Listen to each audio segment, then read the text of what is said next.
আলহামদুলিল্লাহ, প্রশংসা সেই মহান আল্লাহ রাব্বুল আলামিনের জন্য, যার অশেষ অনুগ্রহে পৃথিবীর সর্বোৎকৃষ্ট স্থান আল্লাহর পবিত্র ঘর, মুত্তাকিদের ঘর, যে ঘরে মহান রব তার প্রশংসা করার জন্য আমাদেরকে উপস্থিত হওয়ার তৌফিক দান করেছেন, তার শুকরিয়া আদায় করে আলহামদুলিল্লাহ আলহামদুলিল্লাহ। দরুদ ও সালাম বর্ষিত হোক বিশ্ব মানবতার মুক্তির দূত, যার আগমনে বিশ্ব থেকে বিদায় নিয়েছিল অন্যায়, অত্যাচার, জুলুম, ব্যভিচার, যার আদর্শ বাস্তবায়ন করার জন্য আমাদের এই প্রচেষ্টা, মুহাম্মদুর রাসূলুল্লাহ সাল্লাল্লাহু আলাইহি ওয়াসাল্লাম। এই বাবাই হেলান দিয়ে আছো কেন?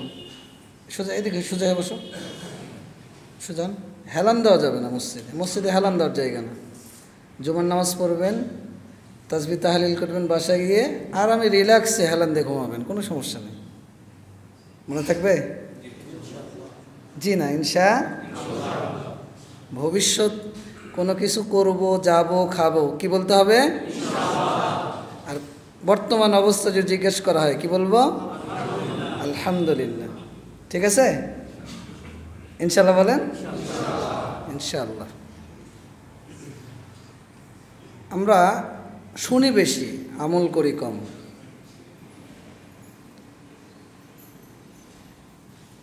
অথবা জানি কিন্তু আমলও করি না। আমাদের মধ্যে এই নীতি বিরাজ করছে বা বিরাজ করে। তো এই নীতিটা যে কতটা ভয়াবহ, আমি জানি যে এটা নিষিদ্ধ, আমি জানি যে এটা হারাম, একান্তে যখন থাকি তখন পালন করি না। হারামের সাথে সম্পৃক্ত, নিষিদ্ধের সাথে সম্পৃক্ত।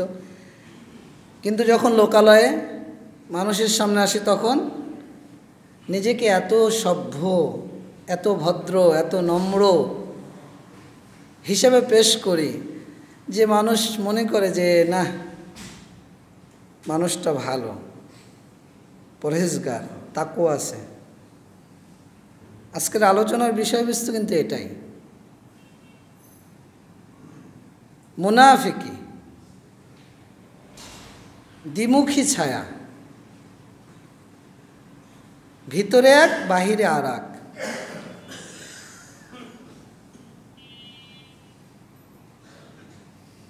এটা একটা ভয়ঙ্কর রোগ। আল্লাহ রাব্বুল আলামিন কোরআনে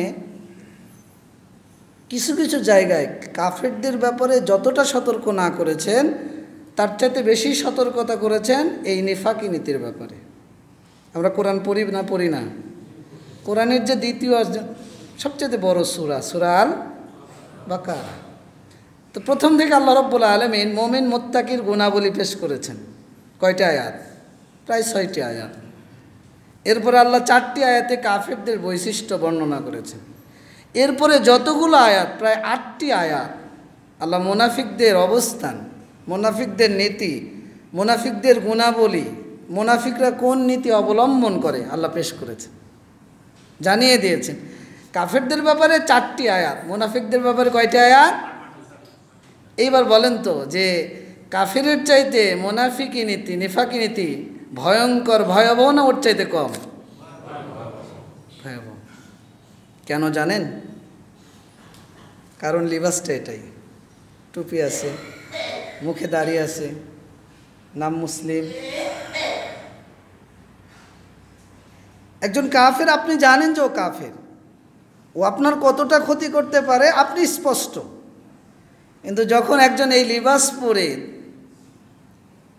ধর্ম ব্যবসায়ী, ধর্মের অপব্যাখ্যা দানকারী বা ধর্মকে অবজ্ঞাকারী আপনার সাথে যদি মেশে, তাহলে সেই ইসলামের এবং আপনার আমার কতটুকু ক্ষতি করতে পারে সেটা আপনিও জানেন না, আমিও জানে। কে?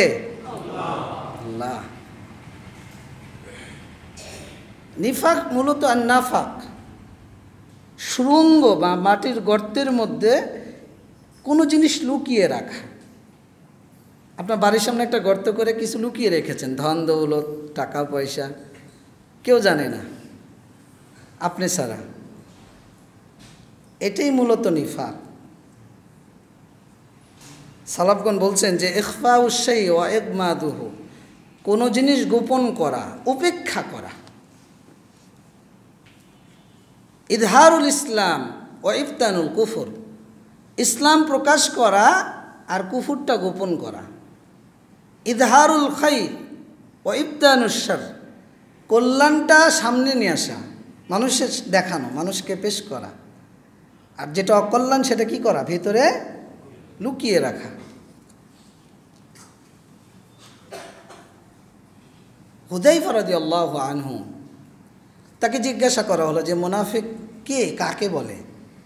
তো তিনি বলছেন যে আল্লাযী ইয়াতাকাল্লামু বিল ইসলাম ওয়া লা ইয়া'মালু বিহি, মুনাফিক হলো যে ইসলামের কথা বলে কিন্তু আমল করে না। ইবনু জুরাইস তিনি বলছেন যে মুনাফিক হলো যে ইউখালিফু কওলুহু ফি'লাহু, যিনি তার কথার বিপরীত কর্ম করেন। কথা বলেন একটা, কর্ম করেন আর একটা। অসিররুহু আলানিয়াতুহু, যেটা প্রকাশ্য করেন গোপনে তার বিপরীত করেন। ওয়ামাদখালুহু ওয়ামাখরাজাহু, তিনি তার অন্তরে একটা থাকে, বহির্জগতে আর একটা থাকে, যেটা দৃশ্যমান কিন্তু ভিতরে তার বিপরীত। ওমাশহাদুহু ওমাগিবাহু, মানুষের সামনে দৃশ্যমান একটা কর্ম করেন, একটা কাজ করেন, একটা কথা বলেন, কিন্তু যখন অন্দরমহলে চলে যান, একাকী থাকেন, তখন একান্তে থাকেন যখন, তখন তিনি প্রকাশ্যে যেটা করেন তখন সেটা আর করেন না। এটা হলো নিফাক বা মুনাফিকি নীতি। ইসলামের যে রুকুনগুলো রয়েছে, ইমানের যে রুকুনগুলো রয়েছে, কয়টি রুকুন? 6টি। আমানতু বিল্লাহ ওয়া মালাইকা ওয়া কুতুবিহি ওয়া রুসুলিহি ওয়াল ইয়াউমিল আখির ওয়া কদরিহি ওয়া শাররিহি। এই 6টি নীতির উপর বিশ্বাসী, অথবা কোনো কোনো নীতির বিশ্বাসী, কোনো কোনো নীতিকে অস্বীকৃতি জ্ঞাপনকারী। কিছু স্বীকার করে, কিছু স্বীকার করে না, কিছু মানে, কিছু মানে না, কিছু স্বীকৃতি দেয়, টোটালি অস্বীকৃতি জ্ঞাপন করে, অথবা কিছু কিছু, একটাও হতে পারে। 6টার মধ্যে একটাও কি হতে পারে। হয়তো আল্লাহর প্রতি ঈমান আছে, ফেরেশতাদের প্রতি ঈমান নাই, ফেরেশতার ওপর আছে, কিতাবের ওপর নাই, কিতাবের আছে, রাসূলের ওপর নাই, রাসূলের ওপর আছে কিন্তু তাকদীরের ভালো এবং মন্দের প্রতি নাই, অথবা সেটা আছে কিন্তু আখিরাতের প্রতি বিশ্বাস নাই। সালাফগণ বলছেন যে মুনাফিক এমন প্রকৃতির মানুষ। গিরগিটি দেখেছেন? গিরগিটি দেখেছেন? কেমন? ওটা উড়ে যায় না হেঁটে যায়? দেখতে কেমন গিরগিটি? কেমন? একটা সাপের মতো বা টিকটিকির মতো, গুই সাপের মতো। ওর রংটা কেমন? আরে বলেন না, ভয় পাচ্ছেন কেন? বিভিন্ন কালার, মানে কি পরিবর্তনশীল। এখনই তাকাবেন দেখবেন যে সবুজ, মুহূর্তের মধ্যে একটা ঝড় এসেছে, মানে ওর ওপর কেউ আক্রমণ করার চেষ্টা করছে, মনে করেন ও বুঝে নিয়েছে, দেখবেন যে পরক্ষণে ওর কালারটা হয়ে গেছে হলুদ। তো সালাফগণ বলছেন যে মুনাফিক হলো গিরগিটি। যখন ইসলামী লিবাস, ইসলামী আচার, ইসলামী কার্যক্রম ধরা দরকার, বলা দরকার, তখন সে সেই পোশাকটা, সেই কথাটা, সেই আমলটা ধারণ করে। প্রয়োজন শেষ আবার যে রূপ ধারণ করা দরকার, যে আকীদা লালন করা দরকার, যে আচরণ দেখানো দরকার, পরক্ষণে ওই ব্যক্তি তার আকীদা, তার আচরণ, তার কার্যক্রম, তার আমল কি হয়ে যায়? চেঞ্জ হয়ে যায়। এটার নাম হলো মুনাফিক। এটার নাম কি? মুনাফিক। আল্লাহ রাব্বুল আলামিন আল কোরআনের মধ্যে বহু জায়গায় এত সুন্দর করে উদাহরণ দিয়েছেন। আল্লাহ রাব্বুল আলামিন বলছেন, আল্লাযীনা ইয়াতারাব্বাসুনা বিকুম ফাইন কানা লাকুম ফাতহুম মিনাল্লাহ ক্বালু আলাম নাকুম মাআকুম। যে তারা ওত পেতে থাকে কাফিরদের ব্যাপারে, মুমিনদের ব্যাপারে। যদি মুমিনদের বিজয় হয়, আল্লাহ সেই সময়ের মুনাফিকদের দৃশ্য বর্ণনা করছেন। বদর যুদ্ধে, উহুদ যুদ্ধে, খন্দকের যুদ্ধে, ইয়ারমুকের যুদ্ধে, যে যুদ্ধেই বলুন না কেন, ওত পেতে থাকে যে মুমিনদের বিজয় হয় না কাফিরদের বিজয় হয়। যদি মুমিনদের হয় তো সঙ্গে সঙ্গে মুমিনদের সাথে মিলিত হয়ে যায় যে আমরা কি তোমাদের সাথে ছিলাম না। আর যখন দেখে যে না মুমিনরা পরাজিত হয়েছে, কাফিররা বিজয় হয়েছে, তখন কাফিরদেরকে বলে আমরা কি তোমাদের নেতৃত্ব দেইনি, আমরা কি তোমাদের সাথে ছিলাম না। আল্লাহ রাব্বুল আলামিন বলছেন যে আল্লাহই তো বেশি জানেন, আর আল্লাহ কিয়ামতের ময়দানে এদের ফয়সালা করে দেবেন। এরপরে আল্লাহ বলছেন, ওয়ালা ইয়াজআলাল্লাহু লিল কাফিরিনা আলাল মুমিনিনা সাবিলা। কখনো আল্লাহ মুমিনদের প্রতিপক্ষে কাফিরদেরকে বিজয়ী করবেন না, কোনো দিনই না। আপনি যদি প্রকৃত মুমিন হন, খাঁটি মুমিন হন, তা কাফিরকে আল্লাহ আপনার উপর বিজয় করবে না। কিন্তু আমরা পরাজিত কেন? আমরা পরাজিত কেন? কারণ আপনার মধ্যে আমার মধ্যে নিফাকি নীতি। 91% মুসলমানের দেশ। যদি আপনি তাওহীদকে আঁকড়ে ধরতেন, সুন্নাতকে আঁকড়ে ধরতেন, আল্লাহর ওহীর বিধানকে আপনি আঁকড়ে ধরতেন, তাহলে এই বাতিলরা, সাম্রাজ্যবাদীরা আপনার ওপর খড়গহস্ত, জুলুম, নির্যাতন, অত্যাচার, নিপীড়ন এগুলো করার সাহস পেত না।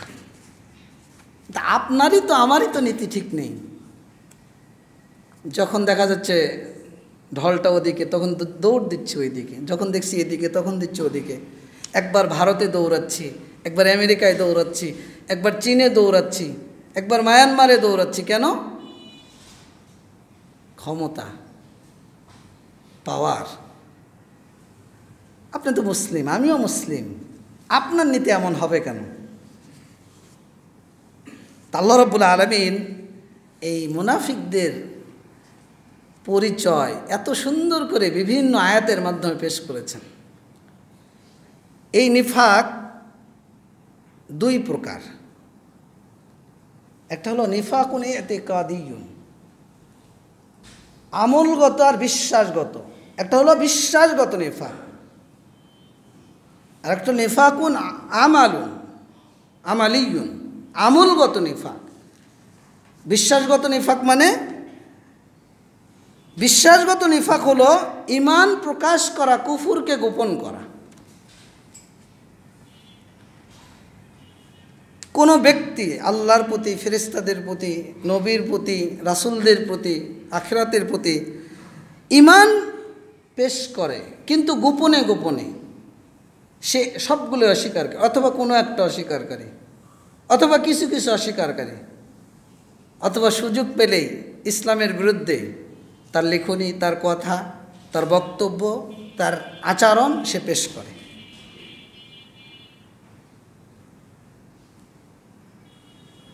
আল্লাহ রাব্বুল আলামিন এই প্রকার মুনাফিককে অপমানজনক শাস্তির ব্যবস্থা করেছেন। সেটা কি? ফিদ্দারকিল আসফালি মিনান নার। আল্লাহ রাব্বুল আলামিন সূরা নিসা 143 নম্বর আয়াত উল্লেখ করে বলেন যে ইন্নাল মুনাফিকিনা ফিদ্দারকিল আসফালি মিনান নার ওয়ালান তাজিদা লাহুম নাসীরা। নিশ্চয় মুনাফিকদের থাকার জায়গা হলো জাহান্নামের তলদেশ, তুমি তাদের জন্য কোনো সাহায্যকারী পাবে না। এই মুনাফিক 6 ধরনের। এই প্রকার নিফাক 6 প্রকার। কয় প্রকার? 6 প্রকার। 1, রাসূলুল্লাহ সাল্লাল্লাহু আলাইহি সাল্লামকে মিথ্যা প্রতিপন্ন করা, টোটালি আল্লাহ রাসূলকে মেনে নিতে পারে না।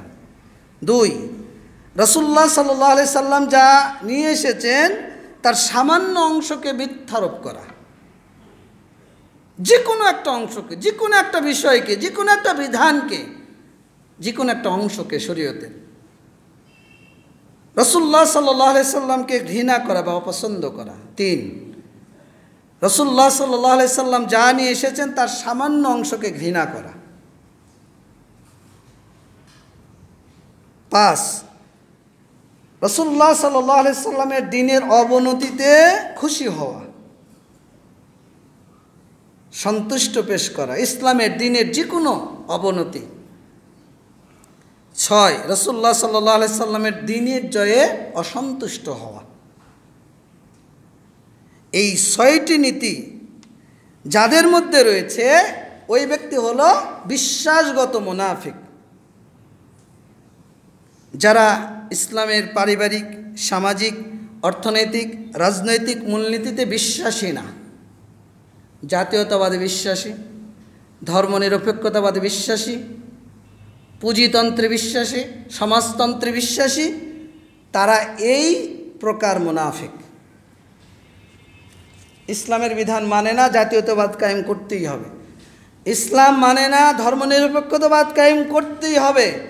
ইসলাম মানে না, পুঁজিতন্ত্র, সমাজতন্ত্রকে কায়েম করতেই হবে। যদি এই বিশ্বাস, এই নীতি আপনার মধ্যে, আমার মধ্যে থাকে, তাহলে এটা হলো বিশ্বাসগত মুনাফিক। আল্লাহ এদেরকে কাফের বলে সম্বোধন করেছেন। আপনার মধ্যে কি আছে আমি জানি না, আপনি নিজেকে নিজে একটু পর্যালোচনা করেন, মুসাবের মুসল্লি হিসেবে আপনার মধ্যে আছে কিনা। 2 নাম্বার, আমলগত নিফাক, যেটি ইসলাম থেকে আপনাকে খারিজ করে না, বের করে দেয় না, কিন্তু আমলের কারণে আপনি বড় বড় পাপের সাথে সম্পৃক্ত, কাবিরা গুনাহ। ফাসিকি কর্মের সাথে আপনি লিপ্ত, অপরাধী হিসেবে আপনি সাব্যস্ত, বিভিন্ন পাপের সাথে আপনার সম্পৃক্ততা।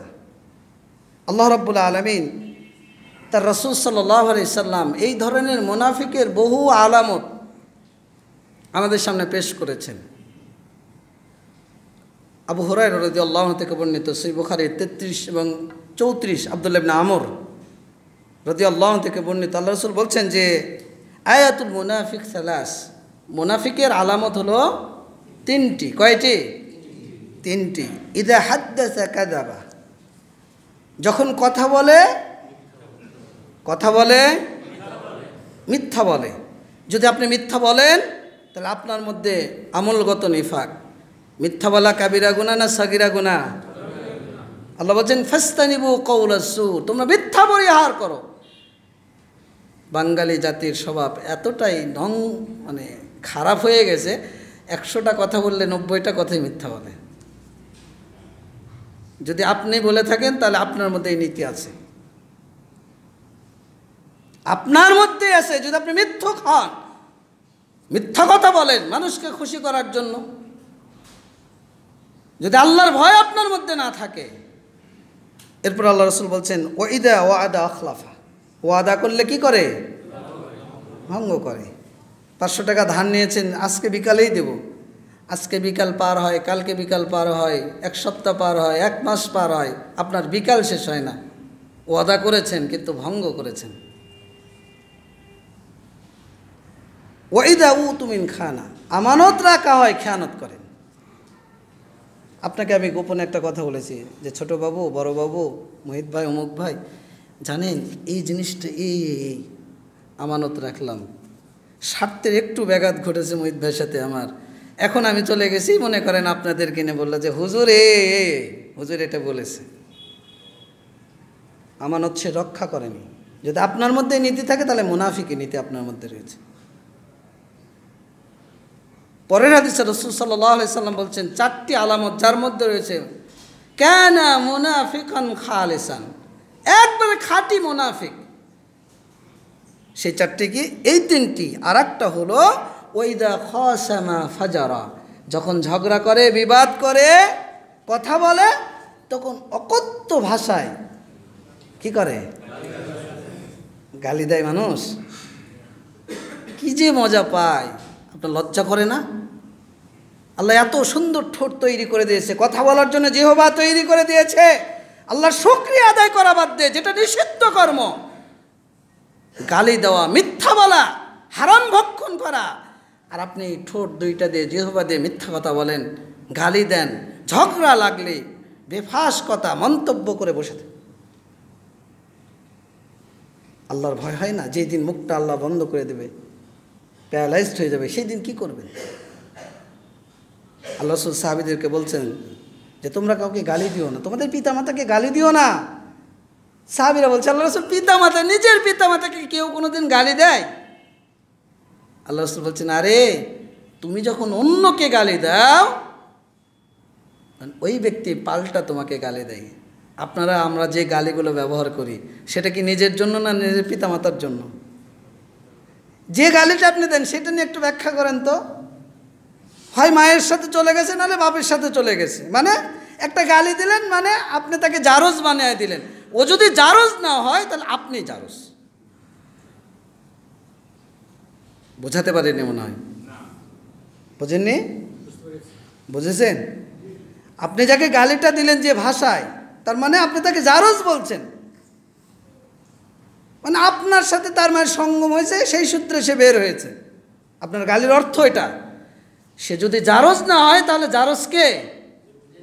যে ব্যক্তি গালি দিল। তাহলে আপনি গালি দেন, আপনার একটু চিন্তা হয় না যে আমি গালিটা কাকে দিচ্ছি?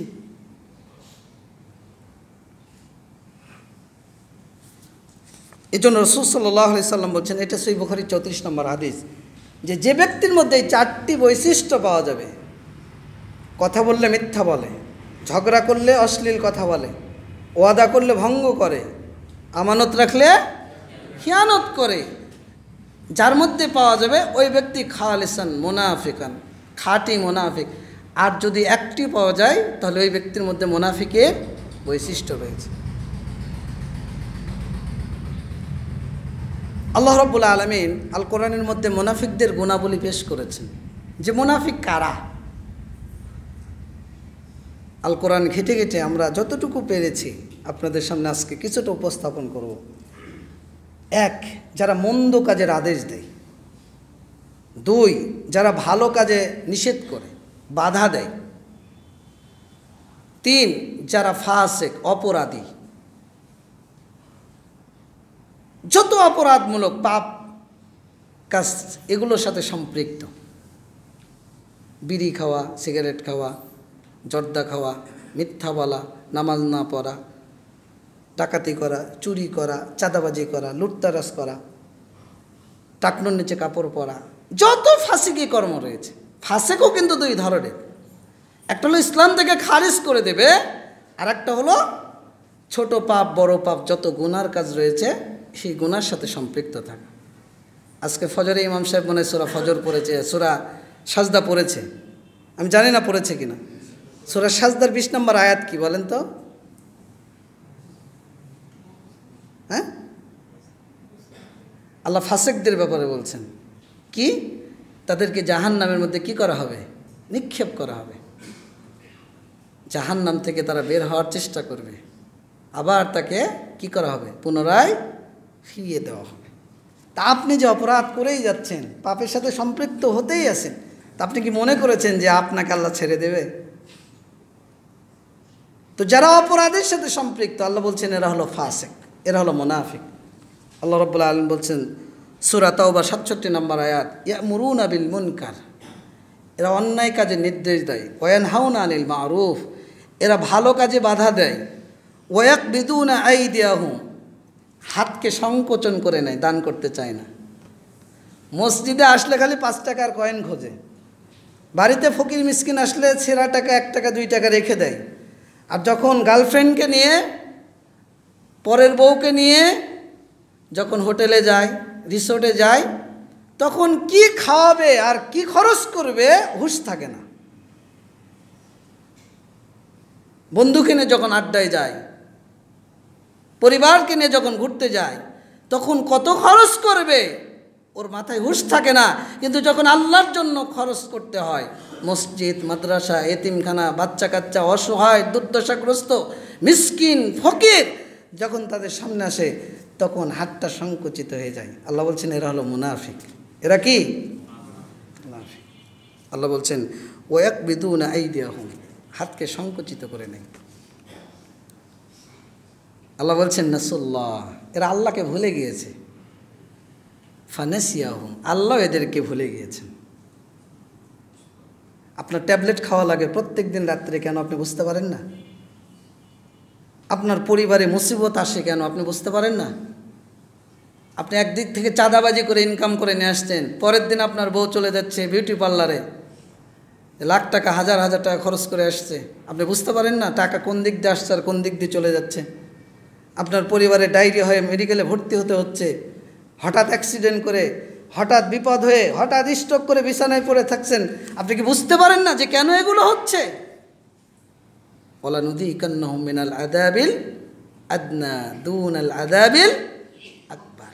বড় বড় আযাব আসার আগে আল্লাহ ছোট ছোট আযাব দেয়, কেন জানেন? যাতে আপনি কি করেন, তওবা করে ফিরে আসেন। আল্লাহ রাব্বুল আলামিন বলছেন যে ইন্নাল মুনাফিকিনা হুমুল ফাসিকুন, মুনাফিকরা হলো ফাসিক। এমন কোনো অপরাধ নেই যে অপরাধের সাথে এরা সম্পৃক্ত না। এরপরে আল্লাহ বলছেন এরা নবীকে কষ্ট দেয়, মিথ্যা বলে, আল্লাহ এবং রাসূলের বিরোধিতা করে। আল্লাহ রাব্বুল আলামিন সূরা তাওবা 61 নম্বর আয়াত বলছেন ওয়ামিনহুম আল্লাযীনা ইউযুনান নাবিয়্যা, তারা নবীকে কষ্ট দেয়। আল্লাহ বলছেন ওয়ালাহুম আযাবুন আলীম, এদের জন্য রয়েছে ভয়াবহ শাস্তি, যন্ত্রণাদায়ক শাস্তি। কেন? বিমা কানু ইয়াকদিবুন, এরা মিথ্যা বলে। এটা হলো সূরা বাকারা 10 নম্বর আয়াত। এরপর আল্লাহ রাব্বুল আলামিন সূরা তাওবা 63 নম্বর আয়াত বলছেন মাইয়ুহাদিদিল্লাহ ওয়া রাসূলাহু, যারা আল্লাহ এবং রাসূলের বিরোধিতা করে, আমলে, বিশ্বাসে, কার্যক্রমে, কথাবার্তায়, সুন্নাত পালনে, যে কোনো বিষয়। সালাত পড়তে আসছেন, নবীর সুন্নাত মানেন না। সিয়াম করতে আসছেন, নবীর সুন্নাত মানেন না। যাকাত দিচ্ছেন, নবীর সুন্নাত মানেন না। আমাদের দেশের তো যাকাত ট্র্যাডিশন। আল্লাহ বলছেন খুদ মিন আমওয়ালিহিম, তাদের মাল থেকে গ্রহণ করো, ফকির মিসকিনকে দিয়ে দাও, তাদের মধ্যে বিতরণ করো। আর আপনি জাকাতের সময় আসলে শাড়ি কেনেন, শাড়ি কিনে আপনি জাকাত দেওয়ার জন্য মাইকিং করেন, লোকজন যায় শাড়ি নেওয়ার জন্য, পায়ে পিষ্ট হয়ে 2জন 4জন মারা যায়। আপনাকে আল্লাহ বললেন সাদাকাতুল ফিতর, খাদ্য দাও, আর আপনি বলেন যে না টাকা দিতে হবে। কেন? গরিব মিসকিন ঈদের দিন একটু সেমাই কিনবে, আগে ভাগে একটু খাবে, আর কোরবানির সময় আপনার ওই চেনচুন কোথায় যায়? আপনি তো সবচেয়ে বড় গরুটাই কেনেন, ওদের জন্য একটা গরু কিনে আগেই কিনে দেন, তা তো আপনি দেবেন না, আপনি তা তো দেবেন না। এই যে ওমাইয়ুহাদিদিল্লাহ রাসূলা, প্রত্যেকটা বিষয়ে আল্লাহ এবং রাসূলের বা তার আংশিক কোনো বিষয় বা কোনো বিষয়, কোনো সুন্নাহ, যারা আল্লাহ এবং রাসূলের বিরুদ্ধাচারণ করে, আল্লাহ বলছেন এরা কি? এরা কি? মুনাফিক। আল্লাহ বলছেন ফাআন্না লাহু নারা জাহান্নামা খালিদান ফিহা, এদের থাকার জায়গা কোথায়? বলেন কোথায়? জাহান্নাম। এরপরে এদের অন্তরে রয়েছে বেধি, জমিনে ফাসাদ সৃষ্টি করা এদের কর্ম। এরা মনে করে ইসলাহ করার জন্যই করছে, কিন্তু আল্লাহ এটাকে ফাসাদ বলছেন। মুমিনদেরকে নির্বোধ অপবাদ দেওয়া, গালিগালাজ করা, তাদের নিয়ে উপহাস করা, যারা খাঁটি মুমিন, যারা আল্লাহ এবং রাসূলের বিধানকে মানতে চায়, মানার চেষ্টা করে, এদেরকে নিয়ে উপহাস করা, এদের অপবাদ দেওয়া, এদের উপর মিথ্যা আরোপ করা, প্রতারণা করা, আল্লাহ এবং রাসূল বা দ্বীনের যে কোনো বিষয়ে ঠাট্টা বিদ্রূপ করা। আপনাদের কাছে বড় বড় আলেম মনে হয়, দেখবেন রাসূলের সুন্নাহ নিয়ে অনেক ব্যঙ্গ করে, ভিডিও করে ছেড়ে দেয়, দাঁড়ানো নিয়ে, আমিন বলা নিয়ে, রাফলেদিন নিয়ে, পায়ের সাথে পা মেলানো নিয়ে। আর এটাকে আমার বাপদাদার সম্পদ, আপনি মানছেন? আপনার কি বাপদাদার সম্পদ না? আল্লাহ আদেশ দিয়েছেন নবীর সুন্নাতকে মানা, আপনি তাই মানেন, আর আপনি আমি মেনে নিতে পারছি না, এই জন্য ব্যঙ্গ করি। অথচ বাংলাদেশের বড় বড় আলেম আমরা তাদেরকে মনে করি, আপনিও মনে করেন। আল্লাহ রাব্বুল আলামিন সূরা বাকারার 9, 10, 11, 12, 13, 14, 15, 16 আয়াতগুলো পড়েন, অনুবাদ করেন, দেখেন আল্লাহ বলছেন ইখাদিউনাল্লাহ ওয়াল্লাযীনা আমানু ওয়া মা ইয়াখদাউনা ইল্লা আনফুসাহুম, তারা আল্লাহকে ধোঁকা দেয়, আল্লাহ বলছেন যে যারা ইমানদার তাদেরকে ধোকা দেয়, আল্লাহ বলছেন আরে না, আল্লাহকেও ধোকা দেয় না, ইমানদারদের তারা নিজেরাই নিজেদেরকে কি করে, ধোকা দেয়। আল্লাহ বলছেন ফি কুলুবিহিম মারাদুন, এদের অন্তরে ব্যাধি রয়েছে, ইসলামের দিকে যাব না কুফরির দিকে যাব, ইসলাম মানবো না কাফেরদের সাথে বন্ধুত্ব রাখবো। আল্লাহ বলছেন যে ওয়ালাহুম আযাবুন আলীম, এদের জন্য রয়েছে যন্ত্রণাদায়ক শাস্তি। এরপর আল্লাহ বলছেন ওয়াইদা কিলা লাহুম লা তুফসিদু ফিল আরদি, তোমরা জমিনে কি করো না, ফাসাদ সৃষ্টি করো না, তখন তারা কি বলে ইন্নামা নাহনু মুসলিহুন, আমরা হলো সংশোধনকারী। আল্লাহ বলছেন ফাসাদ সৃষ্টিকারী তুই, আর আমি বলছি না আমি জমিনে কি সংশোধনকারী। কোরআন এবং সুন্নাহর বিরুদ্ধে গিয়ে আপনি নিজেকে যত পরেজগার, যত সংশোধনকারী আপনি নিজেকে পেশ করেন না কেন, আল্লাহ বলছেন যে ফাসাদ সৃষ্টিকারী। কারণ কোরআন সুন্নাহর বাহিরে যা করবেন সেটাই ফাসাদ, সেটাই কি ফাসাদ। আল্লাহ রাব্বুল আলামিন বলছেন ওয়াইদা কিলা লাহুম আমিনু কামা আমানান নাস ক্বালু আনুমিনু কামা আমানান নাসুস সুফাহা, যখন তাদেরকে ওয়াইদা কিলা লাহুম আমিনু, যখন তাদেরকে বলা ঈমান আনো, কামা আমানান নাস, যেমন লোকজন ঈমান এনেছে, ক্বালু আনুমিনু কামা আমানাস সুফাহা, মুমিনদেরকে নিয়ে ঠাট্টা বিদ্রুপ করে যে ওদের মতো আমরা ঈমান আনবো। আল্লাহ রাব্বুল আলামিন বলছেন যে যখন কাফেরদের সাথে দেখা হয় তখন বলে আমরা তোমাদের সাথে, আর যখন মুমিনদের সাথে দেখা হয় তখন বলে আমরা তোমাদের সাথে। আল্লাহ বলছেন ওয়াইদা লাকুল্লাযীনা আমানু ক্বালু আমান্না ওয়াইদা খালাউ ইলা শায়াতিনহিম, যখন শয়তানদের সাথে দেখা হয় তখন বলে ইন্না মাআকুম, আমরা তোমাদের সাথেই তো আছি, তোমাদেরই তো সাথী।